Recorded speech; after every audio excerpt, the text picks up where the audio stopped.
ont commencé depuis le mois de juin et le Seigneur m'avait dit de me taire parce que ça allait finir tout seul. Et j'ai vu comment c'est fini tout seul. Mais il y a d'autres niveaux d'attaque. Dieu m'a dit là, tu vas parler. Soyez en paix. Dieu m'a donné la sagesse de parler maintenant. Soyez en paix, respirez.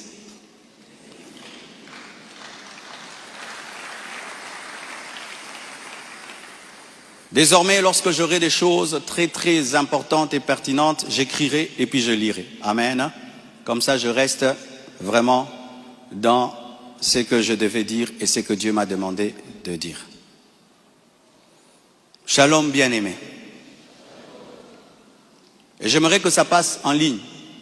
Comme le combat est sur Internet, la réponse est sur Internet également.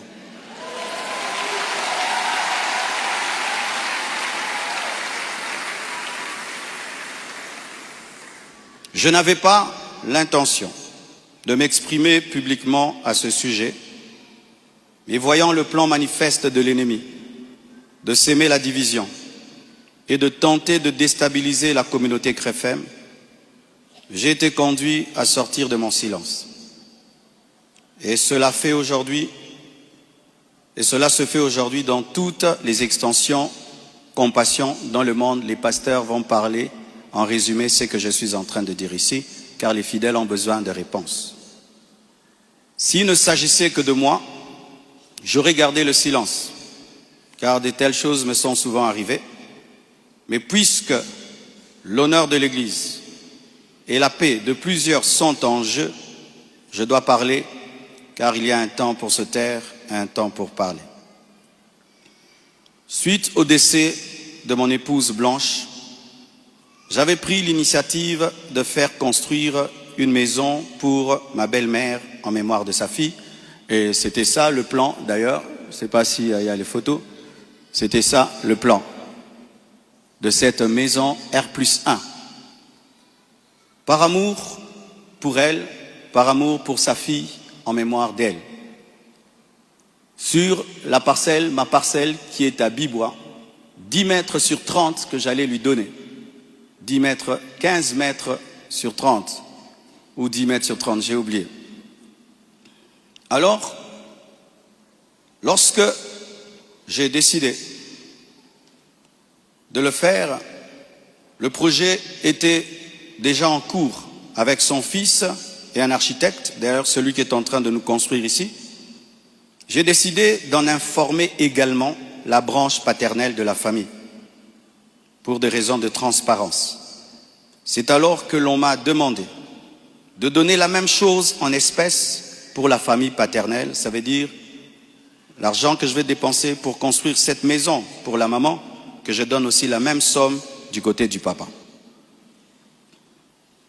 J'ai expliqué que je ne pouvais donner que 250 000 $ pour l'ensemble des deux familles, considérant que je n'ai qu'une seule belle famille et qu'il leur revenait de se répartir cela entre eux.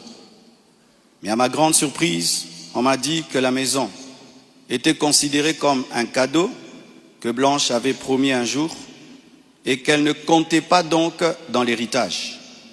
Ils exigeaient donc une somme supplémentaire pour atteindre un total de 800 000 $. Par ailleurs, certains membres de leur famille ont contesté ma désignation légale comme liquidateur de mes propres biens, réclamant que ce rôle soit attribué à ma belle-mère. Ce que j'ai catégoriquement refusé, car cela ne respecte ni le droit ni l'équilibre. Comment je peux être vivant et c'est quelqu'un d'autre qui va liquider mes biens? Ils m'ont également reproché d'avoir exprimé pendant le deuil ma volonté de ne plus me remarier, une déclaration faite sous le choc et la douleur, car lorsqu'on pleure, on dit des choses, en prétendant que j'avais menti parce que j'ai finalement choisi de reconstruire ma vie. L'un d'eux m'a même dit que je devais rester veuf jusqu'à ce qu'ils reçoivent leur héritage. 2 réunions ont eu lieu entre moi et une partie de ma belle famille. Malheureusement, aucun accord n'a pu être trouvé. Ils m'ont officiellement réclamé 800 000 $ au travers de mes avocats, tandis que j'avais proposé 250 000 $ à l'amiable, par amour, par respect et pour honorer la mémoire de Blanche. Cela alors même que dans ma famille Tounassi, les biens sont toujours laissés à 100% aux orphelins, car c'est là une autre coutume, nous ne dérangeons jamais les veuves ni les veufs, tout est donné aux orphelins. Suite à cette impasse, nous avons lancé un inventaire légal de mes biens, conformément au code de la famille en RDC, dans le cadre d'un régime de communauté de biens avec 4 héritiers. À ce jour, leur part est estimée à moins de 150 000 $, car certains biens que nous avons, certains ont été mis totalement au nom des enfants, et nous, on n'est que des représentants, mais ce n'est pas à nous. Et d'autres biens ont été donnés à l'orphelinat. On a vendu notre parcelle de Limété à l'orphelinat à un prix cadeau. Donc, c'est 150 000 $, donc inférieur à ce que j'avais volontairement proposé. Les calculs d'ailleurs sont en cours jusqu'à aujourd'hui parce qu'ils considèrent que ce n'est pas le bon chiffre.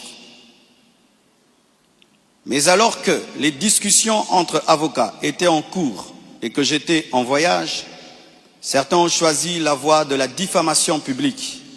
Leur objectif, me nuire personnellement et anéantir le ministère. Ils me l'ont dit clairement, que nous allons détruire ton ministère, nous allons détruire ta réputation, nous allons détruire l'Église. Récemment, un numéro anonyme d'Afrique du Sud m'a confirmé ce plan.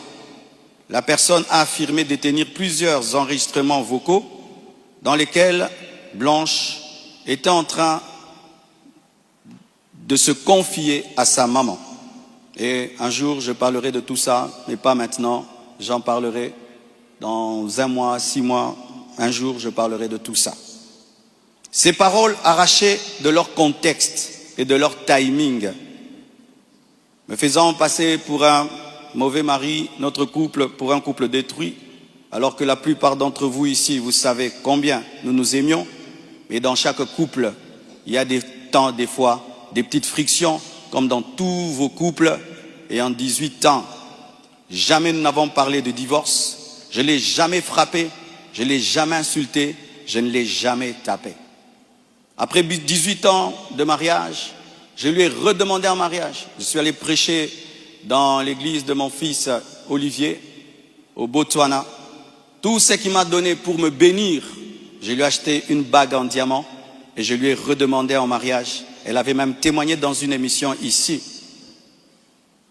Quand vous voyez ces dernières vidéos, cette femme était heureuse, était épanouie. Aujourd'hui, on veut changer toute cette belle histoire en un couple détruit. C'est totalement faux. Ceux qui veulent me croire, croiront. Ceux qui ne veulent pas, ne croiront pas. Mais je sais qui je suis devant Dieu et comment j'ai fait de tout mon mieux pour que cette femme ne manque de rien et de rien et de rien. Je ne sais pas si un jour Oracle pourra m'appeler et je l'enregistrerai pour un jour sortir ces enregistrements. Des fois, je me pense être dans un film.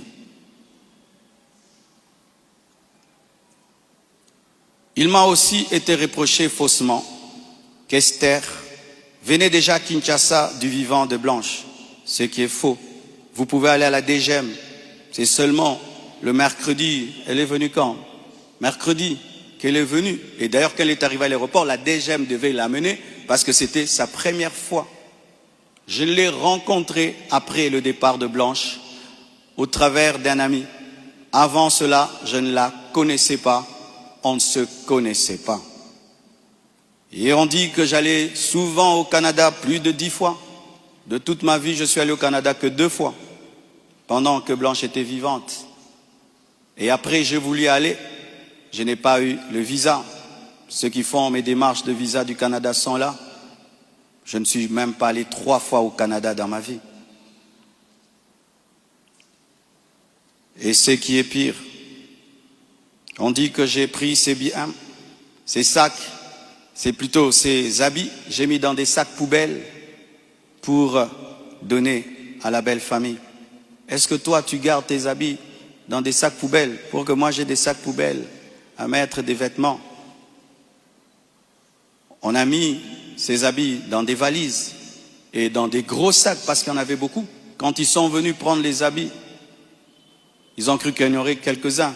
Il n'y avait pas assez de place dans leur voiture. J'ai dû leur prêter même un bus pour amener les habits. Il y avait au moins 4 grandes valises et des grands sacs. Les sacs là qu'on utilise quand on a trop de vêtements. Mais ce ne sont pas des sacs poubelles. Plus de 6, si j'ai oublié. J'ai même la photo, je compte parce qu'il faut être précis. C'est ça, 4 valises et 1, 2, 3, 4, 5, 6 grands sacs. Et si certains doutent, je vais vous envoyer tout ça au président des départements. Vous aurez ces photos. Tout ça pourquoi?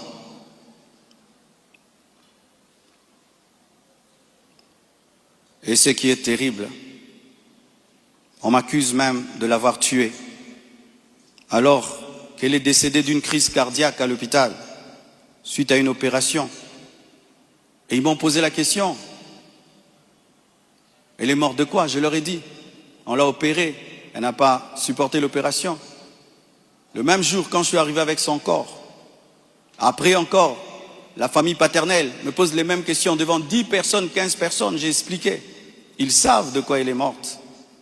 Et aujourd'hui au Congo, si tu deviens grand, donc tu tues les gens. Quiconque meurt à côté de toi, c'est toi qui le tues.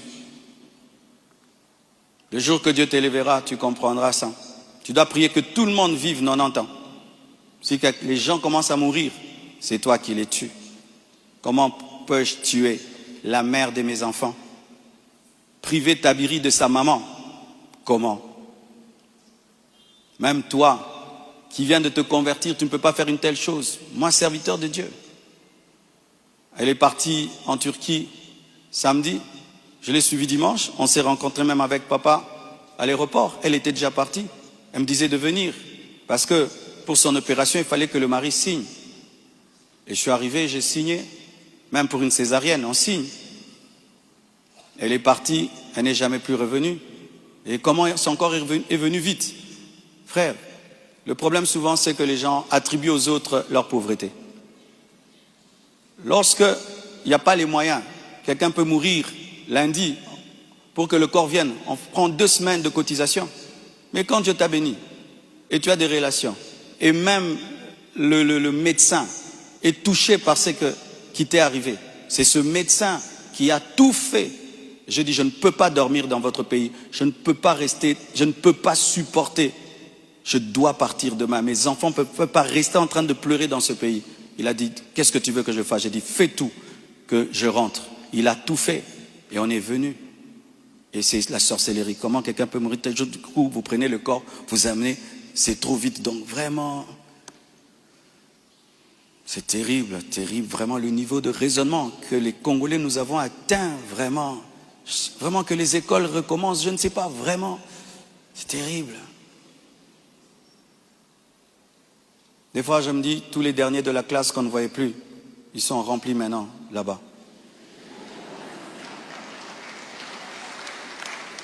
Et vous savez, le dernier de la classe, le professeur donne un cours de 2 heures du temps, et puis il a 1 sur 10.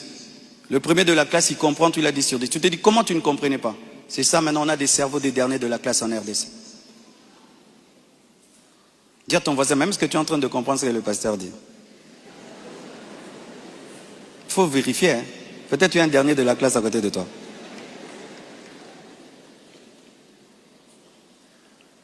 Tout cela n'est rien d'autre qu'un chantage, motivé par l'appât du gain, car cette personne me dira, donne-nous l'argent, nous avons des voices, sinon nous allons te détruire. Tout ça, c'est un chantage motivé par l'appât du gain. Pourtant, malgré tout, j'étais disposé, je suis disposé à donner 250 000 $ par respect pour Blanche et pour sa famille et pour la paix. Mais je ne peux pas accepter l'injustice d'une exigence démesurée de 800 000 $. Comme je vous dis toujours, cette église n'appartient pas à mes enfants. J'ai investi 26 ans de ma vie dans cette église, mais rien n'est à mes enfants. Qu'est-ce que mes enfants auront? Les quelques biens que j'ai, c'est à eux. Ils ne viendront pas un jour vous déranger ici. Et donc je ne peux pas donner par peur ou par chantage ce qui est à eux. Ils diront, tu es quel genre de père? Et l'église, ce n'est pas nous. Et ce que tu as n'est pas à nous. Je ne le ferai pas. C'est pourquoi j'aimerais dire aux veuves et aux veufs, ne vous laissez pas dépouiller. Ne vous laissez pas dépouiller. Ne vous laissez pas dépouiller. Ce que je prêche, je le vis.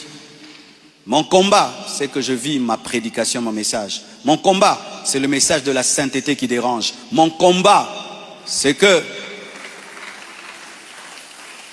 une fois, j'ai vu l'esprit du léopard et il m'a dit, tu veux me combattre? Ce pays est tenu par un esprit de léopard, un esprit méchant. Regardez comment nous sommes devenus méchants. Regardez comment nous sommes devenus méchants, mes frères. Cette méchanceté démoniaque satanique. Et quand j'ai vu cet esprit, vous avez vu tout ce qu'on a connu.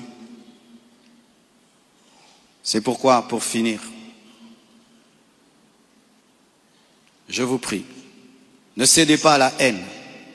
Au-delà des personnes visibles, il y a un combat spirituel. C'est une attaque de l'esprit de léopard que Dieu m'avait déjà révélé. Un esprit rusé et violent qui cherche à abattre les hommes de Dieu et à ravager les familles. Bénissez ceux qui vous persécutent. Priez pour ceux qui vous calomnient. Matthieu 5, verset 44. Ce n'est pas le moment de combattre dans la chair.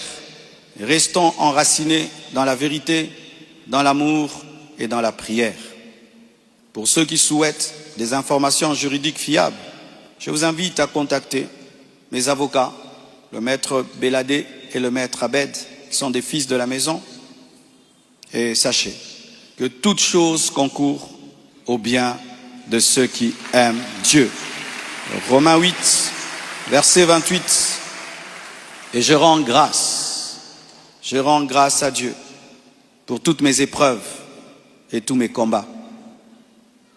Je suis l'un des hommes de Dieu aujourd'hui les plus persécutés dans ma génération. Quand je regarde mes amis, mes pères, des fois je me dis, Satan vous a oublié ou quoi? Mais je rends grâce. Ça fait de nous une église 4x4. Les gens sont étonnés. Comment cette église n'est pas morte? D'ailleurs, ça grandit. On vous insulte, vous allez à l'église. Vous allez mercredi, vous allez vendredi. Venez 25 matins, une église 4x4. Car ce qui ne te tue pas te rend fort. Et avec Dieu, nous ferons des exploits. Alléluia! Ce message est l'avant-dernier que je ferai à ce sujet. Après le suivant, dans des mois, pas 25 matins, je vous laisse tranquille, les mêmes équilibres, profondeur. Après, une seule chose après. Et puis, on n'en parlera plus. Ceux qui voudront croire, croiront. Mais sachez que moi et vous, nous devons continuer à bâtir comme Néhémie, une main à l'œuvre et l'autre sur l'épée. À bon entendeur, salut, que Dieu vous bénisse abondamment.